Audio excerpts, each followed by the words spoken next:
صدق الله مولانا العظيم وبلغنا رسوله النبي الكريم الأمين ونحن على ذلك لمن الشاهدين والشاكرين والحمد لله رب العالمين. درود پاک اللهم صل على سيدنا ومولانا محمد وآله وعترته بعدد كل معلوم لك. قبر کے امور و معاملات کے حوالے سے آج ہماری گفتگو کا دوسرا مرحلہ ہے.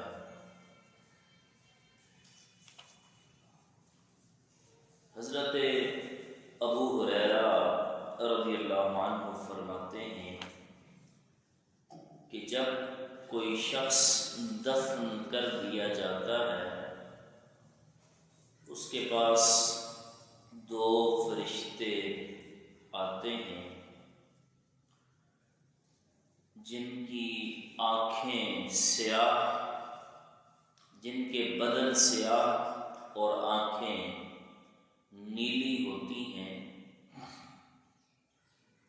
ایک کو منکر کہتے ہیں اور دوسرے کو نکیر کہتے ہیں. وہ آتے ہی بندے سے پوچھتے ہیں ما كنت تقول في هذا الرجل. اس پر میں نے کچھ بات گزشتہ جمعۃ المبارک میں کی تھی کہ زیادہ تر احادیث میں جو قبر کے سوالات ہیں ان میں یہی ذکر ہے کہ حضور علیہ السلام کے بارے میں پوچھتے ہیں کہ ان کے بارے میں کیا کہا کرتے تھے.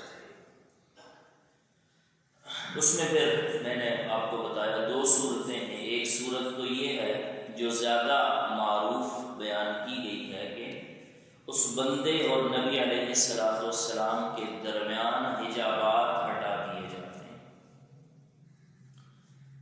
اور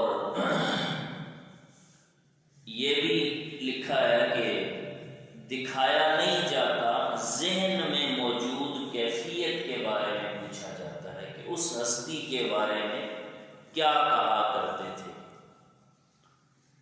فیقول، جس نے دنیا میں اپنے آقا سے محبت کی ہوگی. محبت کے دو تقاضے ہوتے ہیں. ایک تقاضا یہ ہوتا ہے کہ محبوب کی جو پسند ہے اس سے بھی محبت کرنی ہے.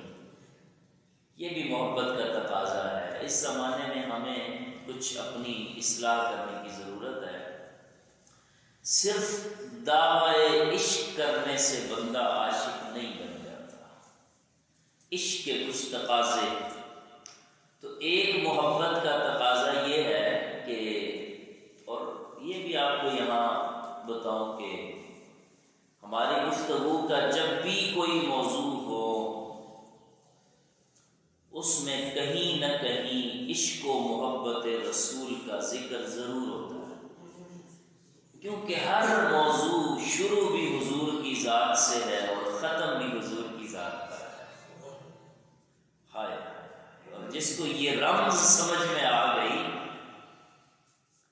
میرا دین بھی تو تے ایمان بھی تو تے دھیان بھی تو تے گھیان بھی تو، محمد محمد کریندے گزر گئی، احد کولوں احمد گلیندے گزر گئی، حلیمہ دی ڈاچی دا کر کے تصور کھرے ڈاچیاں دے چمیندے گزر گئی.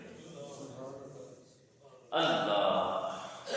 تو محبت کا ایک تقاضا یہ بھی ہے کہ جو محبوب کی پسند ہو اس سے محبت کریں، اور اس کے ساتھ دوسرا تقاضا یہ بھی ضروری ہے کہ جو محبوب کے دشمن ہوں، بے ادب ہوں، گستاخ ہوں، ان سے بیزاری بھی رکھنی ہے، عداوت بھی رکھنی ہے اور نفرت بھی کرنی ہے. اور آپ کو میں قرآن سے بتاتا ہوں بڑی عجیب بات، سبحان اللہ.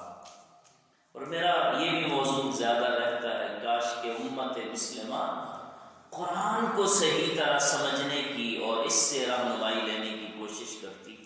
تو آج امت مسلمہ عروج پر ہوتی اور ساری دنیا اس کے پاؤں کے نیچے ہوتی، لیکن نہیں، ایسا انشاءاللہ ہو جائے گا، وقت آئے گا جب اللہ چاہے گا، اور اسلام کا عروج تو آنا ہی آنا ہے، آنا ہی آنا ہے۔ 2050 میں تو یورپ والوں نے، ان کے لوگوں نے اعداد و شمار ان کو بتا دیے ہیں کہ اسلام یہاں کا بڑا مذہب ہوگا۔ اب وہ کر کیا رہے ہیں وہاں؟ یہ بھی بڑی الارمنگ صورتحال ہے مسلمانوں کے لیے۔ وہ کر یہ رہے ہیں کہ یہاں جو لوگ مسلمان ہوں گے، اب مسلمان ہونے کو تو ہم روک نہیں سکتے، اب وہ کر یہ رہے ہیں ٹھنڈے ٹھار مسلمان جو کسی کو کچھ نہیں کہتے، بے شک کسی کو کچھ نہیں کہتے، مگر گستاخان رسول کے لیے تو خالد کی تلوار بنتے ہیں، کسی کو کچھ نہیں کہتے، بے ضرر ہوتے ہیں مسلمان، مگر جب کوئی بارگاہ رسالت میں کوئی آپ کے مقام سے ہلکی بات کرتا ہے تو پھر اس کو تو فاروق اعظم کی طرح مسلمان جواب بھی دیتے ہیں۔ ہاں، یہ وہاں اب یہ کر رہے ہیں کہ جی ہم جو بھی اسلام کے خلاف کریں تو ایسے مسلمان ہوں جو سب کچھ ٹھنڈے پیٹوں برداشت کر لیں۔ میں آج سبق جو دے رہا ہوں کہ محبت رسول کا تقاضا یہ بھی ہے کہ آپ سنتیں اپنائیں، مگر ساتھ میں یہ بھی تقاضا ہے کہ حضور کے دشمنوں سے دشمنی بھی رکھیں۔ ہاں، تیرے دشمنا سوہنیا من موڑیا، میرا تن بدن تیرے واسطے، تیرے دشمنا نال دشمنی، میرا ہر سجن تیرے واسطے۔ کوئی سجن ہے تو وہ بھی آپ کی وجہ سے ہے یا رسول اللہ، اور اگر کوئی دشمن ہے تو وہ بھی تیری وجہ سے ہے۔ تو یہ تقاضا لوگ کم بیان کرتے ہیں۔ میں آپ کو قرآن سے یہ بات کیسے سمجھا رہا ہوں؟ ایک آیت میں اللہ تعالیٰ نے 22واں پارہ ہے سورہ احزاب، مدنی سورت ہے، ایک آیت میں اللہ نے ایمان والوں کو درود بھیجنے کا حکم دیا۔ ان اللہ وملائکتہ یصلون علی النبی یا ایھا الذین آمنوا صلوا علیہ وسلموا تسلیما، یہ حکم دے دیا۔ اب اس سے اگلی آیت پتہ ہے کیا ہے؟ اس سے اگلی آیت یہ ہے کہ ان الذین یؤذون اللہ ورسولہ لعنهم اللہ فی الدنیا والآخرۃ واعد لهم عذابا مہینا، کہ جو لوگ اللہ اور اس کے رسول کو اذیت دیتے ہیں، تکلیف پہنچاتے ہیں، ان پر دنیا میں بھی اللہ کی لعنت ہے اور آخرت میں بھی اللہ کی لعنت ہے۔ یہ قرآن بتا رہا ہے کہ درود شریف بھی پڑھو اور گستاخان رسول کے خلاف ان کے مقابلے میں میدان عمل میں بھی رہو اور برہنہ تلوار بن کر رہو۔ اب یورپ کیا کر رہا ہے کہ اپنے ہاں ایسے مسلمانوں کو، ایسی تنظیموں کو پروموٹ کر رہا ہے کہ جو ٹھنڈے مسلمان بنائیں، کہ جن کے ہاتھ میں خالی تسبیح ہو، باقی کوئی تصور اٹھنے کا، اسلام کو بحیثیت نظام ریاست نافذ کرنے کا، اسلام کا جو سیاسی تصور ہے وہ مسلمانوں کو وہاں نہ بتائیں، کہ کہیں مسلمان اگر وہاں جاگ گئے وہ تو کہیں گے یہ تو یہاں تو 5 سال ہم نے حکومت کی ہے، فلہٰذا ہم یہاں کی حکومت دوبارہ لیتے ہیں۔ اس کو روکنے کے لیے کھربوں روپے خرچ کیے جاتے ہیں، اور بہت سے پھر پیروں کو بھی ملتے ہیں، پھر تنظیموں کو بھی ملتے ہیں کہ جو مسلمانوں کو ٹھنڈا کول ڈاؤن مسلمان رکھے ہیں۔ بے شک مسلمان کول ڈاؤن ہی ہوتا ہے، مگر حرمت رسول کے معاملے میں کوئی بھی مسلمان ذرہ سی بھی بے حمیتی بالکل نہیں کر سکتا، اور اگر سارے مسلمان بے حمیت ہو جائیں اور کہیں کوئی مسلمان نہ ہو تو پھر اللہ تعالیٰ کتے کے ذریعے بھی حرمت رسول کا پہرا کروا دیتا ہے۔ وہ منگولوں کا ایک سردار عیسائی ہو گیا تو انہوں نے اجلاس بلایا، تو ایک شخص ان لوگوں میں کھڑا ہوا، عیسائی سردار، تو اسلام کے بارے میں اور خاصتاً نبی علیہ السلام کے بارے میں اس نے چند غلط کلمات کہے۔ ظاہر ہے وہاں تو مسلمان تو لٹ پٹ چکے تھے، کچھ ان کا رہا نہیں تھا، تو وہاں کون بولتا، اور وہ تقریب ہی تھی کہ جو ہے نا ایک بندہ اسلام کو چھوڑ کر جو ہے نا وہ دوسرا بے دین ہو رہا ہے، تو تقریب ہی اس چیز کی تھی، تو وہاں ایک کتا باندھا تھا قریب میں، تو جیسے ہی اس نے غلط کلمات بولے تو کتا بھونکا، کچھ سمجھدار لوگ بیٹھے تھے، انہوں نے کہا جو تو بات کر رہا ہے نا غلط کر رہا ہے، یہ کتا اسی لیے تجھے بھونکا ہے۔ اس نے کہا نہیں، وہ چونکہ میں ہاتھ ہلا رہا تھا تو میری باڈی لینگویج کی وجہ سے وہ میری طرف، اس نے سوچا کہ میں اس کو کچھ کہہ رہا ہوں تو وہ میری طرف بھونکا ہے۔ تھوڑا وقت گزرا تو اس نے پھر بات کی، پھر نبی علیہ السلام کی شان کے بارے میں اس نے غلط کلمات کہے، تو کتا اپنی زنجیر توڑ کر اس پادری پر اور اس گستاخ پر حملہ آور ہوا اور اس کو گلا کاٹ کر وہیں لہو لہان کر کے مار کر دی۔ تو بتا یہ رہا ہوں کہ جب کوئی بھی نہ رہے تو ناموس رسالت کا پاسبان تو میرا رب خود ہے۔ اور امام حجر اسقلانی نے، ابن حجر اسقلانی نے اس واقعے کو ذکر کرنے کے بعد لکھا ہے کہ اس واقعے کو دیکھ کر 40,000 منگول مسلمان ہوئے۔ تو جو سبق آپ کو دیا ہے کہ قبر میں سوال کیا ہونا ہے رسول اللہ کے بارے میں، ہائے ہائے، تو اب کرنا کیا ہے؟ کرنا یہ ہے کہ تیرے دشمنان الدشمنی، میرا ہر سجن تیرے واسطے، حضور کی محبوب چیزوں سے بھی محبت رکھنی ہے اور حضور کے دشمنوں سے بھی عداوت رکھنی ہے، بغض رکھنا ہے۔ کیوں کہ یہ بھی حدیث مبارکہ میں ہے کہ من احب للہ و ابغض للہ، جس نے کسی سے محبت رکھی اللہ کے لیے اور بغض رکھا اللہ کے لیے، واعطى للہ، کسی کو کچھ دیا تو اللہ کے لیے، کسی کو کچھ نہ دیا تو اللہ کے لیے، تو فرمایا فقد استکمل الایمان، تو اس نے اپنا ایمان مکمل کر لیا۔ بغض برا نہیں، وہ والا کہ جو اللہ اور اس کے رسول کے لیے کسی سے رکھا جائے۔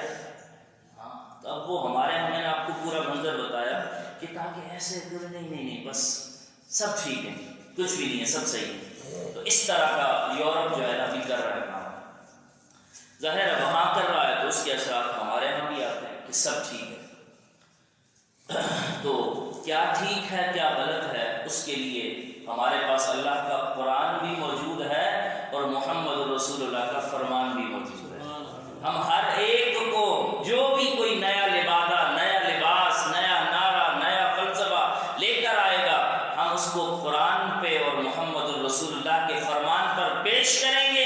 اگر درست ہوا تو قبول کر لیں گے اور اگر غلط ہوا تو اس کو ریجیکٹ کر دیں گے، کیونکہ ان دو چیزوں کے بعد ہمیں کسی فلسفے کی کوئی ضرورت نہیں ہے، چاہے لانے والا کوئی مذہبی لباس ہی اوڑھ کر کیوں نہ آ جائے۔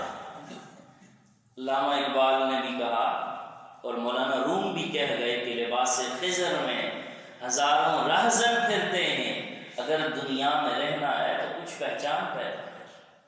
اور مولانا روم کہہ گئے کہ اے بسا ابلیس آدم روئے ہست، پس باہر دستے نہ باید داد دست۔ بہت سے ابلیس بھی انسانی شکل میں پھرتے ہیں، ہر ایک کے پیچھے مت لگ جایا کرو جی۔ تو جب بندے سے سوال پوچھا جائے گا، جب فرشتے قبر میں مجھ کو اٹھائیں، قبر میں سرکار آئیں، کیا انداز ہے عاشق کا، قبر میں سرکار آئیں تو میں قدموں میں گروں، جب فرشتے قبر سے مجھ کو اٹھائیں تو میں ان سے یہ کہوں، اب تو پائے ناز سے میں اے فرشتوں کیوں اٹھوں، ارے مر کے پہنچا ہوں یہاں اس دل روا کے واسطے، تیرے دشمنان الدشمنی، میرا ہر سجن تیرے واسطے۔ بس یہ اگر محبت کا معیار اور انداز آپ نے دنیا میں رکھا تو یقین کیجئے کہ آپ کو ضرور میرے آقا و مولا صلی اللہ علیہ وسلم کی پہچان قبر میں نصیب ہوگی اللہ۔ تو فیقول، تو وہ کہتا ہے، جواب دینے والے دو طرح ہوتے ہیں، ایک بندہ وہ ہوتا ہے فیقول، وہ کہتا ہے هو عبد اللہ ورسولہ، اشہد ان لا الہ الا اللہ وان محمدا عبدہ ورسولہ، وہ گواہی دے دیتا ہے، سوال کا جواب دے دیتا ہے۔ فیقولان، فرشتے اس کو کہتے ہیں، قد کنا نعلم انک تقول ذلک، ہمیں معلوم تھا کہ تو یہی کہے گا، تیرا دنیا کے نامہ اعمال ٹریک ریکارڈ تھا، تو دنیا میں تھا ہی دیوانہ، ہمیں خبر تھی کہ نیا استدلال کر رہا ہوں حدیث سے۔ فرشتے جو کہیں گے نا ہمیں معلوم تھا، تو یہی کہے گا۔ یہ کیوں کہیں گے؟ اس لیے کہ تیرے نامہ اعمال، تیرا ٹریک ریکارڈ، تیرا سارا جو سلسلہ ہے وہ ہمیں معلوم تھا کہ تو نے تو جواب دے ہی دینا ہے۔ ثم يفسح له في قبره 70 ذراعا في 70، پھر اس کی قبر کو 70 بائی 70 70 بائی 70 ذراع، فٹ نہیں، ذراع ہاتھ، گز کو بھی ذراع کہا گیا ہے، 12 جتنے بھی ہو، 70 بائی 70 کشادہ کر دیا جاتا ہے۔ یاد رکھیے کہ قبر سے مراد عالم برزخ ہے، وہ جو ہم جس میں میت کو دفن کر کے آتے ہیں، قبر سے مراد وہ نہیں۔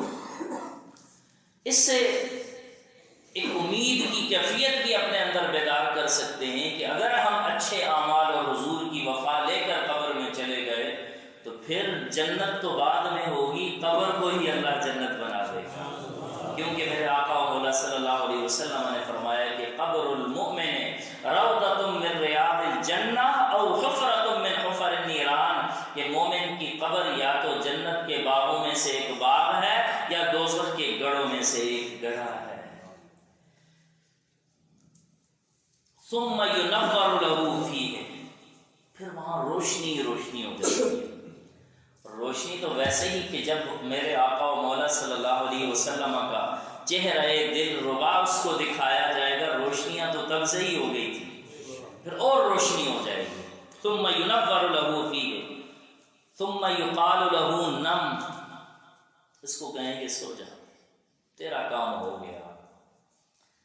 فیقول ارجع الى اہلی فاخبرهم، وہ جو میں نے پچھلے جمعہ المبارک میں کہا نا کہ بندہ جب اس دنیا سے چلا جاتا ہے تو اس کا مطلب یہ نہیں وہ ختم ہو گیا، اس کے احساسات اور اس کا جو قلبی اور باطنی اپنے لواحقین کے ساتھ تعلق ہے وہ ختم نہیں ہوتا۔ وہ کیا کہے گا؟ کہے گا جب جواب دے دے گا ارجع الی اہلی، آپ لوگ مجھے اجازت دو کہ میں اپنے گھر والوں کے پاس جاؤں۔ کیوں جاؤں؟ کہ ان کو بتا دوں کہ میں امتحان میں کامیاب ہو گیا۔ اللہ اللہ سبحان اللہ۔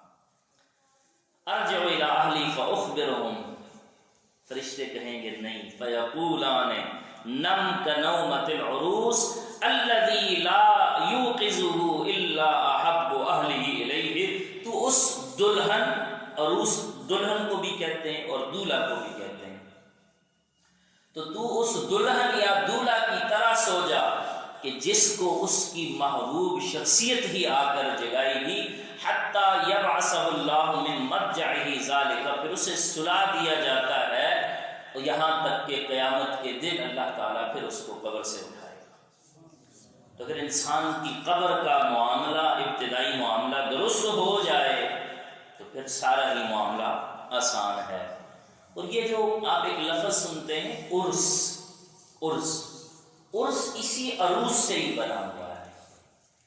جو بھی اہل اللہ، جن لوگوں کی زندگی دنیا میں ایسے گزرے کہ جو نہ صرف خود خدا کو یاد کرتے ہوں بلکہ ایک خلق خدا کو خدا سے جوڑ دیتے ہیں، اتنا آسان کام نہیں ہوتا۔ سب سے مشکل کام ہے کسی بندے کے ذہن کو بدلنا، کسی بندے کی سوچ کو بدلنا، کسی بندے کے اخلاق کو بدلنا، کسی بندے کے کردار کو بدلنا، کسی بندے کے اندر کو بدلنا، یہ بڑا مشکل کام ہے۔ یہ اللہ کے فضل، خاص اور خاص فضل کے بغیر نہیں ہوتا۔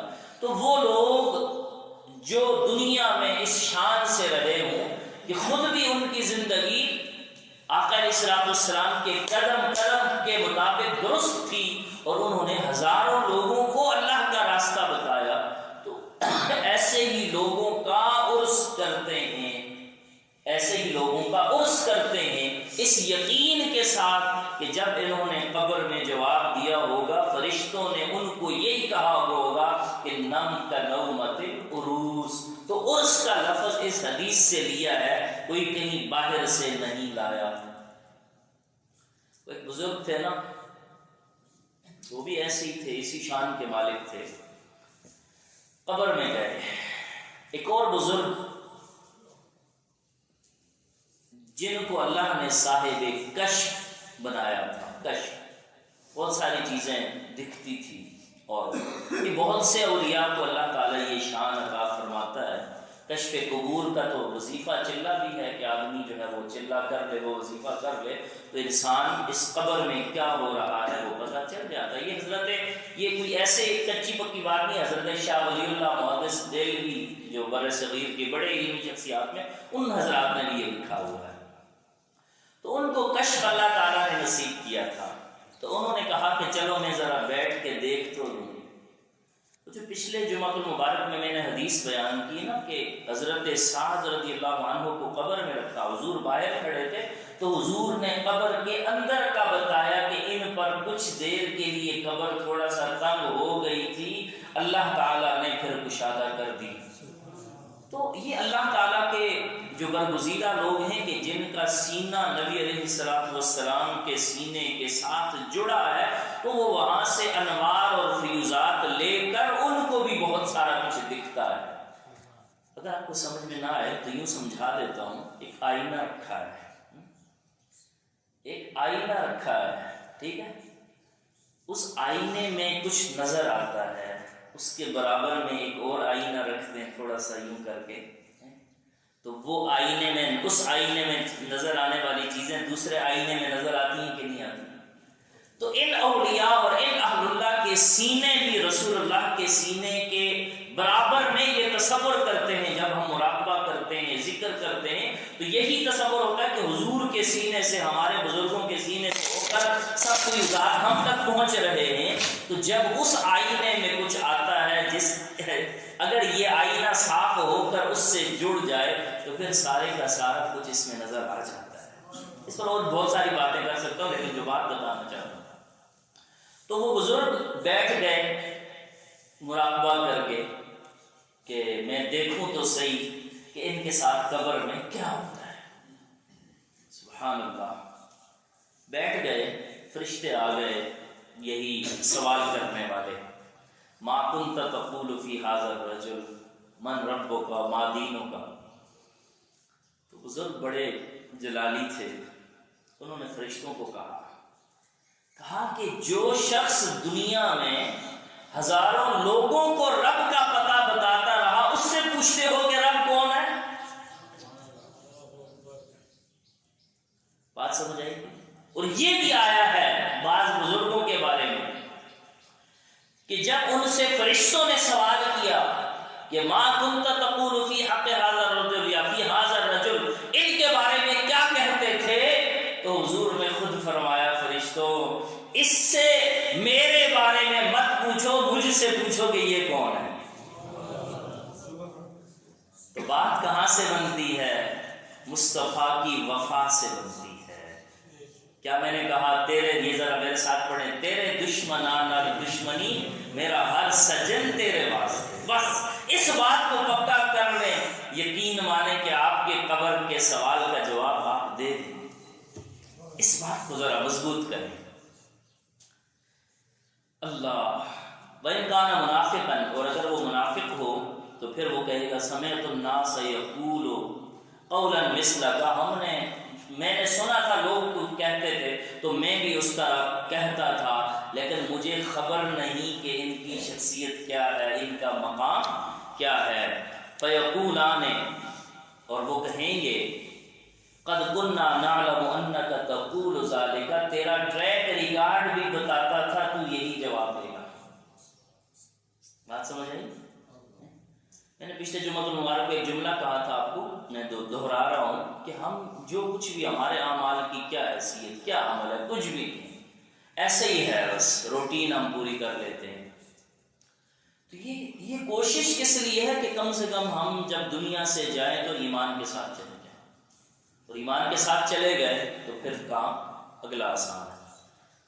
فَيُقَالُ لِلْأَرْضِ، حدیث مبارکہ کے لفظ ہیں، فَيُقَالُ لِلْأَرْضِ، تو زمین کو اس کے لیے کیا تھا کہ تم ثم يفسح له في قبره وينبت 70 في 70، 70 ہاتھ اس کی قبر کشادہ کر دی جاتی تھی، روشن ہو جاتی تھی۔ تو اس کے لیے جو جواب نہ دے سکا قبر میں، تو اس کے لیے یہ کہا جائے گا زمین کو کہ التئمی علیہ، اس کو پکڑ لے، اس پر سمٹ جا، فلتلتئم علیہ، تو زمین اس پر سمٹ جاتی ہے، فتختلف اضلاعہ، اور اس کی پسلیاں ادھر ادھر ہو جاتی ہیں، حتی یبعثہ اللہ من مضجعہ ذالک، جب تک قیامت نہیں آئے گی اس کے ساتھ یہی معاملہ چلتا ہے۔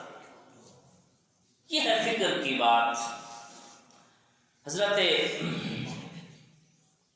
اللہ اکبر سبحان اللہ، ایک حدیث میں یہ لفظ ہے کہ جب وہ بندہ جواب دے دے گا تو فَيُنَادِي مُنَادٍ مِّنَ السَّمَاءِ، آسمان سے آواز آئے گی، ان صدق عبدی فَأَفْرِشُوهُ مِنَ الْجَنَّةِ وَأَلْبِسُوهُ مِنَ الْجَنَّةِ وَافْتَحُوا لَهُ بَابًا إِلَى الْجَنَّةِ، میرے بندے نے جواب صحیح دے دیے، جو کہا سچ کہا، فَأَفْرِشُوهُ مِنَ الْجَنَّةِ، اس کے لیے جنت کے بچھونے کا انتظام کرو، وَأَلْبِسُوهُ مِنَ الْجَنَّةِ، اور اس کو جنت کا لباس بھی پہنا دو، وَافْتَحُوا لَهُ بَابًا إِلَى الْجَنَّةِ، ایک دروازہ اس کے لیے جنت کا کھول دو کہ کبھی کبھی یہ جنت کے نظارے کر کے، جو پیچھے سے اپنے لواحقین سے جدا ہو کر آیا ہے، کبھی کبھی جب غم اور وہ ان کی یاد اس کو آئے تو جنت کو دیکھ کر وہ اپنے دل کا غم اور کیفیت کو بھلا دیا کرے۔ ہائے ہائے سبحان اللہ۔ وَيُفْتَحُ لَهُ،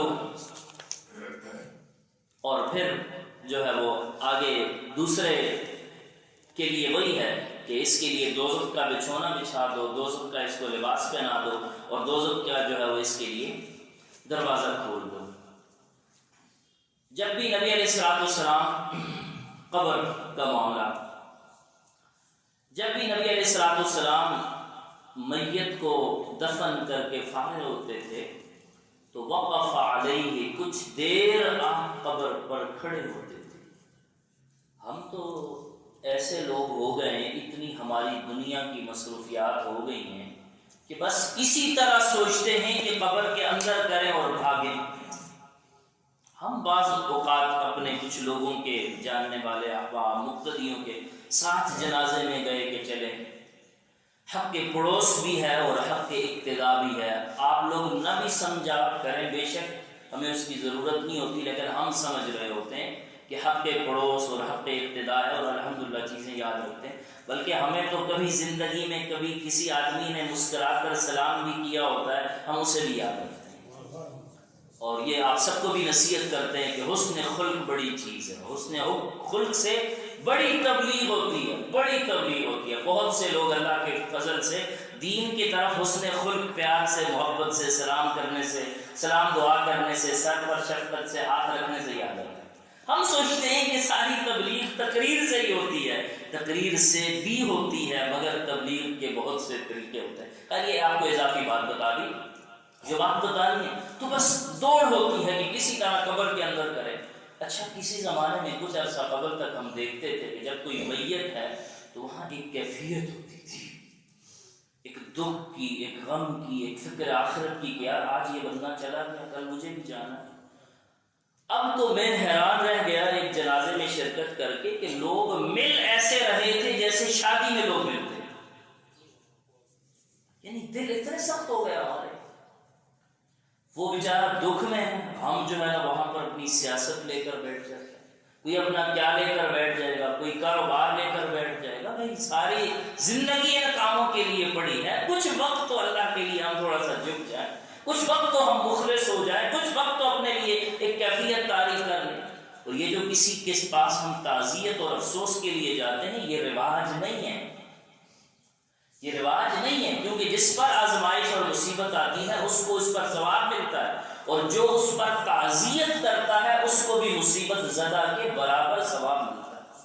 یہ رسم نہیں ہے، رواج نہیں ہے، یہ سنت ہے، نبی علیہ السلام کی تعلیم ہے۔ تو آپ کو سبق یہ دیا کہ جب نبی علیہ السلام جب بھی کسی میت کو دفن کر کے فارغ ہوتے تھے تو وقف علیہ، تو قبر پر کچھ دیر تک رک جاتے تھے اور فرماتے تھے کہ استغفروا لاخیکم، اپنے بھائی کے لیے دعائیں مغفرت کرو، کیونکہ جو قبر میں چلا گیا اس کو دعاؤں کی ہی ضرورت ہے۔ ہم تو اپنے بزرگوں، اپنے بہت سے ہم نے مشاہدات کیے، دیکھے کہ بس جو ہے وہ قبر میں دفن کرنے تک ہمارا تھا، اس کے بعد تو بس چلے گئے، مر گئے، فوت ہو گئے، ختم ہو گئے۔ ہمارے لیے بینک بیلنس بھی بڑا بنایا، گھر بھی بڑا سا ہمارے لیے بنا دیا، کاروبار بھی بہت سارا ہے، اب ہم نے ان کو کیوں یاد کرنا ہے؟ اور ویسے یہ بھی ہے کہ جن لوگوں نے زیادہ کچھ اپنی اولاد کے لیے نہیں چھوڑا ہوتا، غربت ہوتی ہے، ان کو اپنے بزرگ زیادہ یاد رہتے ہیں۔ تو اس لیے اپنی اولاد کے لیے جہاں آپ سہولیات اور تعیش دنیا کا اہتمام کریں، ان کی کچھ نہ کچھ فکری اور ذہنی اصلاح کا بھی اہتمام کریں کہ کم از کم وہ آپ کے لیے دعائے مغفرت اور بلندی درجات تو بعد میں کرتے رہیں۔ تو استغفروا، تو ہمیں دوڑ ہوتی ہے، تو آخر اسلام نے کیا فرمایا؟ استغفروا لاخیکم، کہ حضور کا اپنا بھی طریقہ یہ تھا کہ کچھ دیر کے لیے وہاں کھڑے رہتے تھے اور فرماتے تھے کہ استغفروا لاخیکم، کہ اپنے بھائی کے لیے دعائے مغفرت کرو، ثم سلوا لہ التثبیت، پھر اس کے لیے یہ دعا کرو کہ اللہ اس کو سوالوں کے جوابوں میں ثابت قدم رکھے۔ یہ جو دعا کرتے ہیں تو یہ دعا بھی کرو کہ اللہ اس کو سوالوں کے جوابوں میں ثابت قدم رکھے، کہ وہ سوالوں کے صحیح جواب دے۔ اور فرمایا کہ فَإِنَّهُ الْآنَ يُسْأَلُ، کیونکہ یہ وہ وقت ہے کہ جب اس سے فرشتے سوال کر رہے ہوں گے، تو جب آپ اس کے لیے دعا کریں گے تو اللہ تعالیٰ آپ کی دعا کو قبول کرتے ہوئے بھی پتہ نہیں کس کی دعا کی برکت سے اس کو سوالوں کے جواب الہام اور القاء فرما دے گا۔ تو میت کے ساتھ تعلق رہتا ہے زندوں کا، میت کا زندوں کے ساتھ، زندوں کا میت کے ساتھ تعلق رہتا ہے، اور اس کو برقرار رکھا کریں اپنی زندگی میں۔ آپ اپنے بزرگوں کی قبر پر جایا کریں تو آپ کے بچے بھی آپ کی قبر پر آیا کریں۔ جب آپ نے یہ رواج نہ بنایا تو بچوں کو کیا خبر کہ جو ہے نا وہ یہ ابا کیا چیز ہوتا ہے، بس ابا تو وہی تھا جب تک اس کے وہ چیک ہمیں دیتا تھا، پیسے دیتا تھا، سب کچھ تو دے گیا، اب تو کچھ لینے کا رہ نہیں گیا، تب تو وہ چلا گیا۔ تو اس لیے آپ جب اپنے اولاد کو سکھائیں گے پھر آپ کی اولاد سیکھے گی۔ میں نے ابھی جو پہلے کہا کہ ہم یہ سمجھتے ہیں کہ سارا کچھ کہنے سے ہی ہوتا ہے، نہیں، کہنے سے بھی ہوتا ہے، بہت سارا کچھ کہے بغیر کر کے دکھانے سے ہو جاتا ہے۔ وہ آپ کہیں گے نہیں، کر کے دکھائیں گے تو کل ہر وقت بچوں کو یاد ہوگا کہ نہیں، والدین کی قبر پہ بھی جانا ہوتا ہے۔ ایک خاتون آئی، حضرت عائشہ صدیقہ رضی اللہ عنہا سے سوال کیا، عذاب قبر کے بارے میں پوچھا، یہودی خاتون تھی۔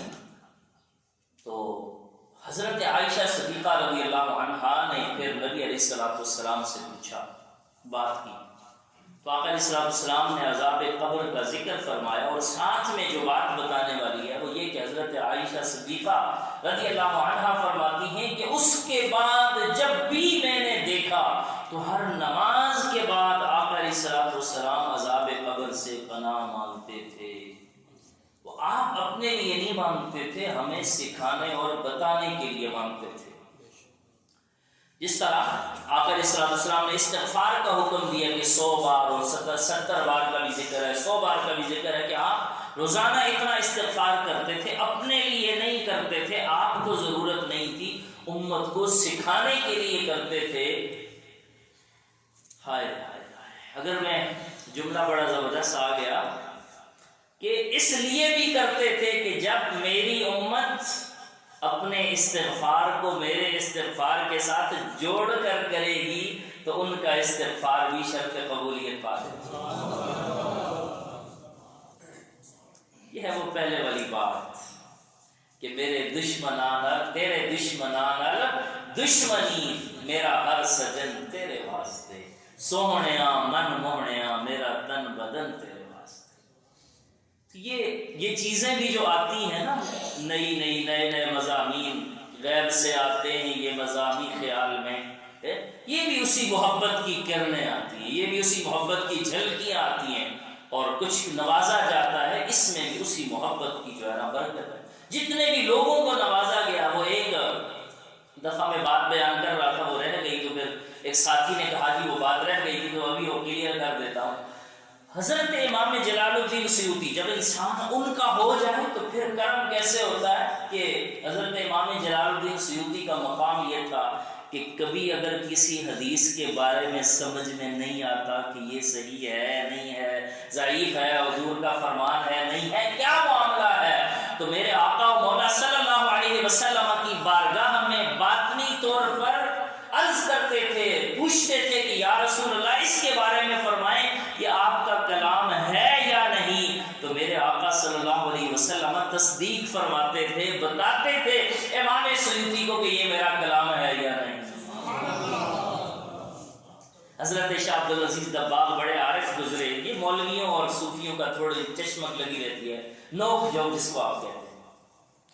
تو پڑھے ہوئے نہیں تھے، مدرسے ایک دن بھی نہیں گئے، لیکن اللہ نے معرفت کی دنیا میں سمندر بنایا تھا. اس کا یہ مطلب نہیں ہے آج کے یہ جو کلندر شلندر ہوتے ہیں نا یہ اس طرح والے نہیں ہیں، یہ ایم ہی ہیں، یہ بالکل فارغ ہیں. تو وہ اور لوگ تھے. تو آپ یہ نہ سمجھ جائیں کہ آج کل بھی بہت سارے لوگ اس طرح کلندر بن جاتے ہیں مفت میں ہیں، تو کلندر ایک اور چیز ہوتی ہے. تو ان کا یہ معاملہ تھوڑا سا ان کے ساتھ تھا. تو ان سارے حضرات نے کیا کیا، سارے بڑے بڑے مولوی تھے، حدیث جانتے تھے، پتہ نہیں کیا کیا جانتے تھے. ان سب نے نا حدیثوں کو تھوڑا گڑبڑ کر دیا، کچھ سند کسی کی ملا دی، کچھ آگے پیچھے کر دیا، کچھ کیا کیا، کچھ جو موضوع من گڑت حدیثیں ہوتی ہیں کچھ وہ لائی، کچھ صحیح والی لائی. کہا جی آپ کا امتحان لینا. آپ نے کہا آ جاؤ لے لو امتحان.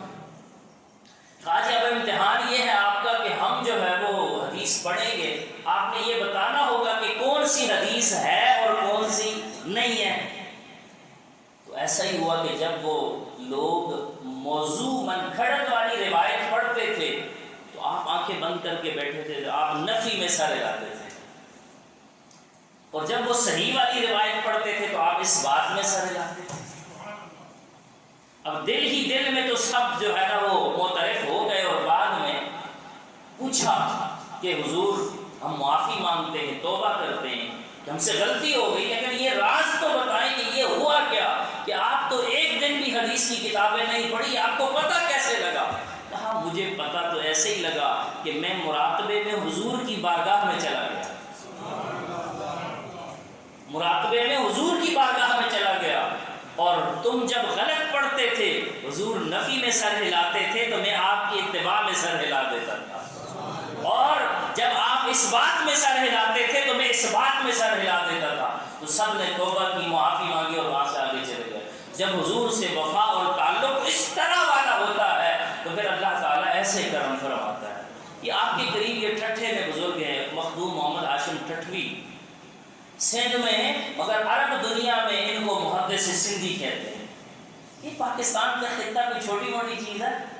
ایسے ایسی ہستیاں اللہ نے یہاں اس لیے بٹھائی ہیں تاکہ یہ جتنے بھی عمل میں کمزور ہوں ان کی برکتوں سے میں ان کو معاف کرتا جاؤں.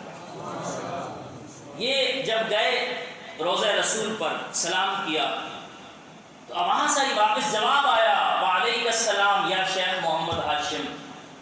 سوچا ظاہر ہے وہاں سلام کرنے والے بہت ہوتے ہیں کہ پتہ نہیں کوئی اور کئی شیخ محمد ہاشم ہوں گے. ایک بار، دوسری بار پھر سلام کیا، پھر سلام کیا، پھر آواز آئی یا مخدوم شیخ محمد ہاشم ٹھٹوی. تو حضور سے دوستو وفا کرو. یہی قبر کا بھی سوال ہے، یہی حشر کا بھی سوال ہے، اور اسی سے دنیا میں بھی چہرے پر رونق ہے کہ ہم جو ہے وہ میرا سب کچھ آپ پر قربان یا رسول اللہ. حضرت عثمان غنی رضی اللہ عنہ جب قبر پر جاتے رونے لگ جاتے، رونے لگ جاتے، رونے لگ جاتے، اتنا روتے کہ آپ کی داڑھی مبارک آنسوں سے تر ہو جاتی. لوگوں نے پوچھا کہ اے حضرت عثمان غنی آپ کے سامنے قیامت کا ذکر ہوتا ہے، حشر کا ذکر ہوتا ہے، بہت کچھ ذکر ہوتا ہے، آپ نارمل رہتے ہیں، اتنا نہیں روتے، اتنی خشیت آپ پر طاری نہیں ہوتی کہ آپ کی داڑھی تر ہو جائے، اتنا روتے ہیں. آپ نے فرمایا دوستو قبر آخرت کی منازل میں سے پہلی منزل ہے. اگر یہ ٹھیک ہو گئی تو پھر سب کچھ ٹھیک ہوگا، اور اگر یہ خراب ہو گیا تو پھر سب کچھ خراب ہوگا. اور میں نے آپ کو بہت ساری باتیں بتا دی، مگر یہ بات اہم بتائی کہ ہر زمانے میں حضور سے وفا، حضور سے محبت اور تعلق میں ہی فائدہ ہوتا ہے. الحمدللہ پاکستانی قوم جہاں سارے مسلمان چپ ہیں، پاکستانی قوم حرمت رسول کے لیے جاگی ہوئی ہے۔ اور بہت سے لوگوں کو یہ خواہش ہوتی ہے کہ یہ مولوی اور حکومت لڑیں، آپس میں ماریں ایک دوسرے کو، تماشا لگے ہیں۔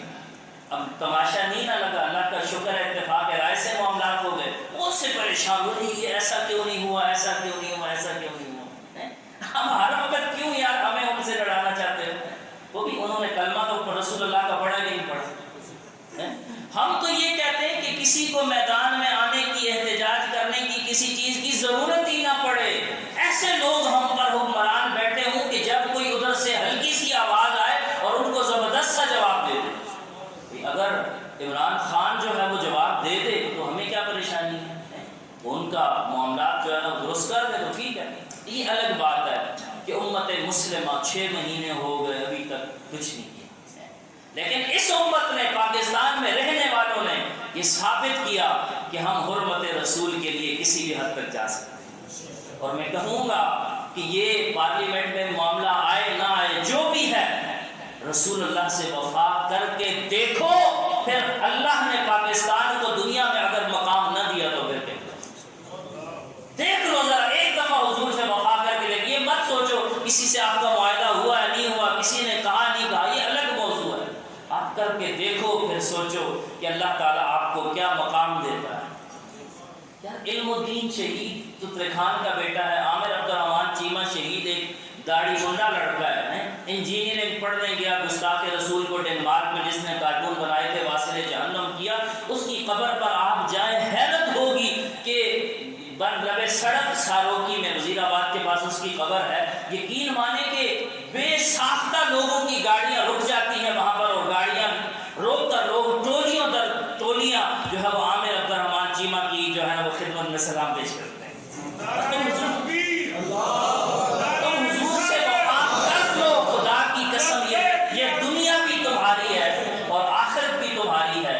کی محمد سے اقبال ہمیں یہی بتا کر گیا ہے، اور انشاءاللہ یہ خطہ پاکستان انشاءاللہ تعالیٰ اوپر جائے گا، اور اس کے لیے طریقہ ایک ہی ہے کہ کی محمد سے وفا دونے تو ہم تیرے ہیں، یہ جہاں چیز ہے کیا لوح و قلم تیرے ہیں، آپ ایک غیرت مندانہ قدم، آپ تو اپنا کام کرو۔ کوئی دنیا میں یہ بھی بات ہوتی ہے جی سارے مسلمان کرتے تو پھر کچھ افیکٹ ہوتا، وہ کوئی کرے یا نہ کرے وہ تو اپنی آخرت برباد کرے گی، لیکن ہم نے پاکستانی قوم کی آخرت برباد نہیں ہونے دینی، ہم نے بچانا ہے، اور قیامت کے دن اور قبر میں رسول اللہ کو یہ عرض کرنا ہے یا رسول اللہ ہم تو اتنا ہی کر سکتے تھے، سو ہم نے کر دیا۔ تو انشاءاللہ تعالیٰ سارا کچھ جو ہے نا ساری چیزیں ہوں گی۔ اللہ تبارک و تعالیٰ اس اتفاق کے ساتھ، حرمت رسول کا تو موضوع ایسا ہے، اس پر تو دو مسلمانوں میں کیا، دو بکریوں میں بھی جھگڑا نہیں ہے، مسلمانوں میں کیا دو بکریوں میں بھی جھگڑا نہیں ہے، یہ تو مسئلہ ہی ایسا ہے۔ تو پھر اس میں انشاءاللہ تعالیٰ کو امید رکھے کہ اللہ کرے، اور دعا بھی کریں کہ اللہ تعالیٰ ان کو ہمت دے دے، دل تو مضبوط اللہ ہی کرتا ہے، ایک دفعہ کر دیں آپ دیکھیں کہ پاکستان انشاءاللہ تعالیٰ جو ہے نا وہ پاکستان کا اقوام عالم میں وہ پاسپورٹ کو اگر عزت دلانی ہے نا، ایک دفعہ سبحان اللہ ہی کہہ دیں۔ کافی عرصے سے کوشش کر رہے ہیں نا، ہم نے اپنے پاسپورٹ کو عزت دلانی ہے، خدا کی قسم حرمت رسول پر پہرا دے کر دیکھیں کہ پھر آپ کے پاسپورٹ کو اللہ کتنی عزت دیتا ہے۔ کی محمد سے وفا نے تو ہم تیرے ہیں، یہ جہاں چیز ہے کیا لوح و قلم تیرے ہیں، قوت عشق سے ہر پست کو بالا کر دے، دہر میں اس میں محمد سے اجالا کر